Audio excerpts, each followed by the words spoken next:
Sebelumnya, Assalamualaikum warahmatullahi wabarakatuh. Perkenalkan, nama saya Dinda Sabrina Putri dengan NPM 20541511020 dari Kutonan B. Di sini saya akan menjelaskan PowerPoint terkait mata kuliah inventarisasi flora dan fauna dengan judul efektivitas ekstrak daun tumbuhan bintaro, Herbera odolam, bayam Jepang, Amaranthus viridis, dan paku perak Niprolepis hirsutula terhadap ulat Crops pubis Crosidolamia favartata.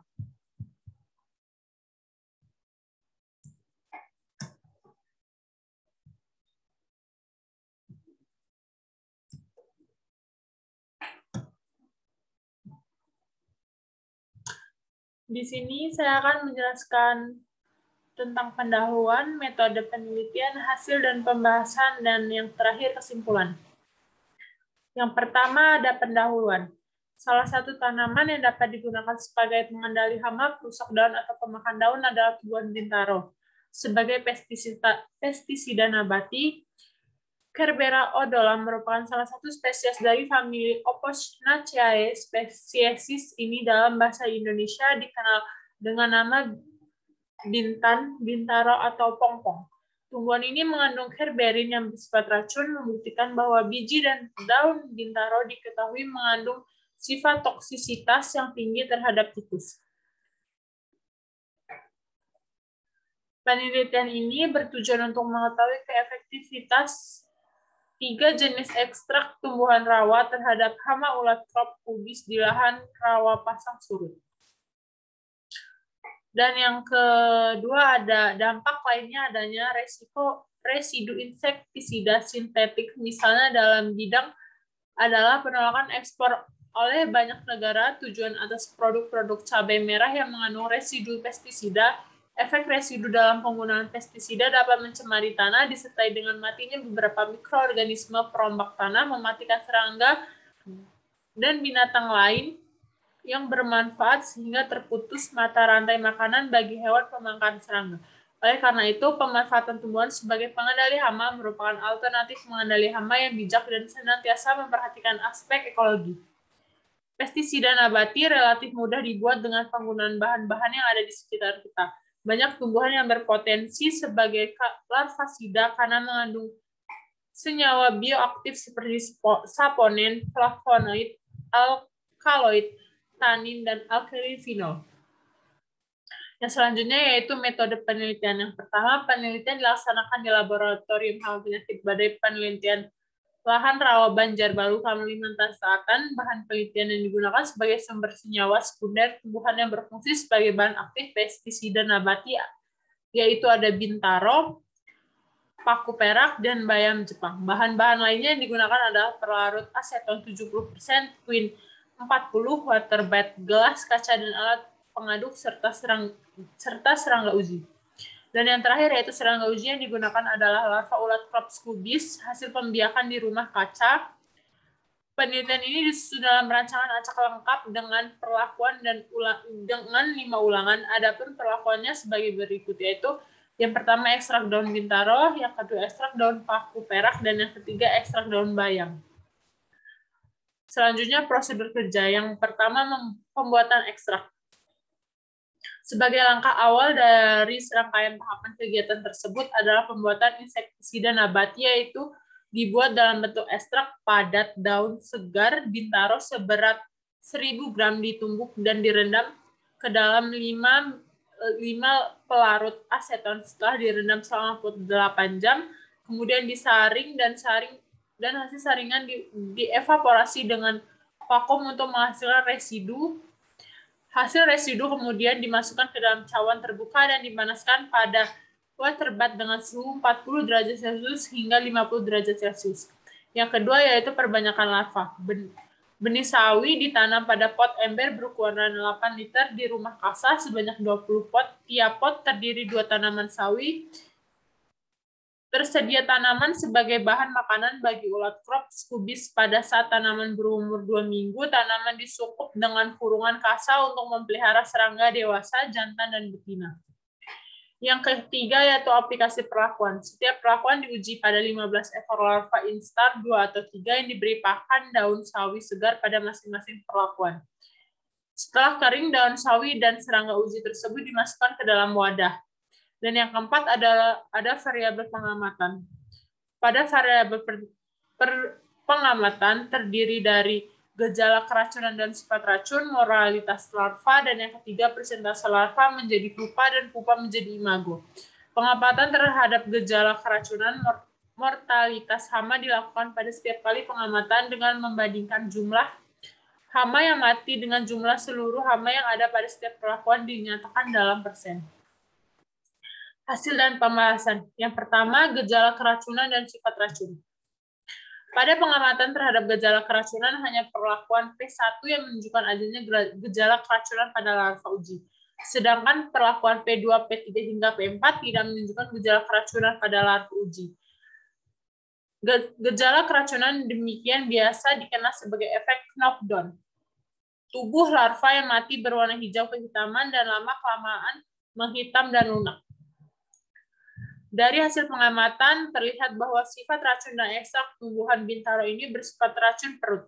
Sebab pada pengamatan pertama, yaitu pada saat 12 jam setelah investasi, di mana larva uji belum memperlihatkan adanya gejala keracunan larva, pada pengamatan selanjutnya, yaitu pengamatan pada 24 jam setelah investasi larva, sudah mulai makan pakan diberi ekstrak bintaro.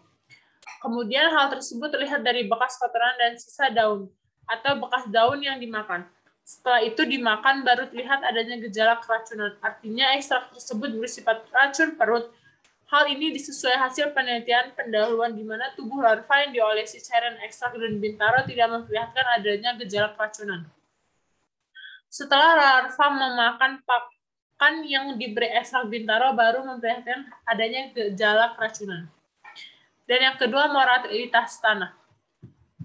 Suatu insektisida dikatakan efektif apabila mampu mematikan minimal 80% serangga uji. Berdasarkan observasi menunjukkan bahwa setelah aplikasi ekstrak daun bintaro, larva bergerak lamban dan menjauhi daun perlakuan. Kemudian tubuh larva berubah warna dan ukuran tubuhnya menyusut, kemudian lama-kelamaan larva mati.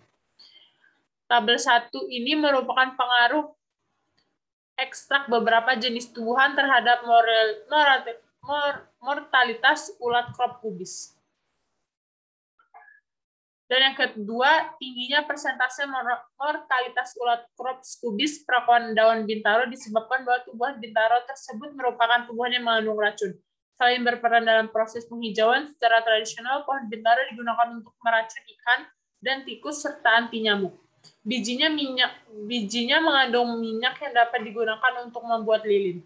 Sifat beracun dari pohon bintaro dapat dimanfaatkan sebagai bioinsektisida dan deodoran. Dan yang ketiga yaitu larva menjadi pupa dan imago. Ekstrak bintaro juga memberi pengaruh yang signifikan terhadap perkembangan pupa menjadi imago, baik dalam keberhasilan pembentuk imago maupun lamanya waktu yang dibutuhkan untuk pembentukan imago. Hasil pengamatan menunjukkan bahwa mortalitas larva ulat crop kubis mencapai 84.000% pada waktu 60 jam setelah investasi larva. Mortalitas larva sekitar 84.000%, berarti yang mati sekitar 63 ekor larva. Jadi akan menjadi pupa adalah 12 ekor. Perkembangan dari 12 ekor pupa tersebut menjadi satu pupa mati.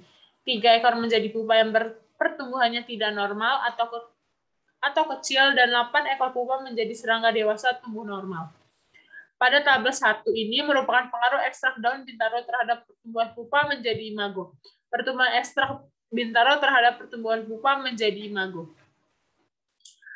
Terdapat 1 pupa mati, 8 pupa imago normal, dan 3 pupa imago tidak normal. Ekstrak yang diuji memberikan respon positif terhadap flavonoid, strenoid, saponin, dan tanin.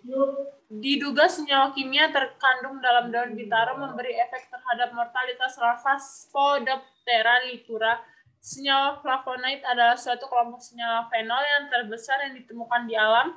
Flavonoid mempunyai efek toksik antimikroba atau sebagai pelindung tanaman dari patogen dan antivedan. Reton merupakan senyawa golongan flavonoid yang mempunyai efek mematikan pada serangga. Menurutnya, bekerja sebagai racun respirasi sel, yaitu penghambat transfer ekstron dalam NADH koenzim ubikunin redox kompleks 1 dari sistem transport elektron di dalam mitokondria. Tanin bersifat antimikroba, tanin memiliki rasa yang pahit sehingga dapat menyebabkan mekanisme penghambatan makanan pada serangga. Saponin merupakan salah satu senyawa yang sangat toksik terhadap serangga. Di dalam ekstrak daun Cerebaodalam diduga juga mengandung metabolit sekunder, yaitu senyawa fenol, yang mana beberapa senyawa fenol memiliki fungsi sebagai penolak makan serangga, namun bisa juga berperan sebagai penstimulir makan pada serangga lain. Steroid juga memiliki efek menghambat perkembangan serangga. Steroid dapat menghambat perkembangan nyamuk Aedes aegypti. Steroid pada tumbuhan memiliki fungsi protektif, misalnya pitoexidison, sehingga steroid dapat menghambat proses pergantian kulit larva. Yang terakhir, kesimpulan. Kesimpulan yang didapat dari hasil penelitian ini dari 3 jenis tumbuhan uji hanya ekstrak daun bintaro yang berperan sebagai pengendali hama. Ulat Crops cubis, ekstrak daun bintaro mempunyai zat anti makan atau zat antivedan dan dapat membunuh serangga ulat Crops cubis sebesar 84.000 dan dapat mempengaruhi larva menjadi pupa dan imago. Ekstrak daun bintaro ini dapat digunakan sebagai bahan pestisida nabati dalam pengendalian hama Crops cubis pada tanaman sayuran sawi. Terima kasih. Sekian presentasi yang dapat saya sampaikan. Kurang dan lebihnya saya mohon maaf. Saya akhiri. Wassalamualaikum warahmatullahi wabarakatuh.